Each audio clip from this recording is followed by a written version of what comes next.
This is the Loan Creator YouTube. We hope this video helps. In this video, I will explain how to file taxes using Sprintax. First, ensure you have all your income documents ready, such as a Form W-2 or Form 1042-S. You will also need your passport and visa information.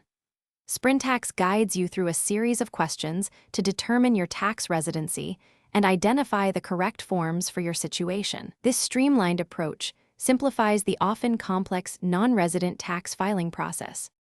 Once you've created your Sprintax account, you'll enter your personal information, including your visa type and entry dates. Next, accurately report all your U.S. source income, whether from employment, scholarships, or other sources. Sprintax then performs the necessary calculations to determine your federal and state tax obligations. It will generate all the correct forms, like Form 1040-NR, ready for your review and submission. After Sprintax prepares your forms, take your time to thoroughly review every detail for accuracy.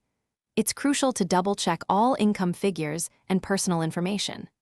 Once satisfied, you will typically print and mail your federal return to the IRS and your state return to the respective state tax authority.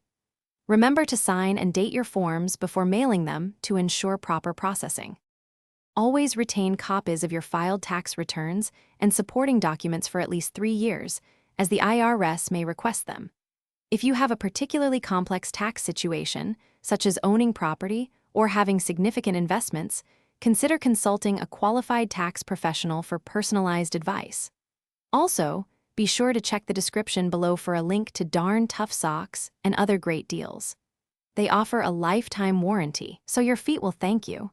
Filing accurately helps avoid future issues. Thanks for watching. Consider subscribing if we helped you.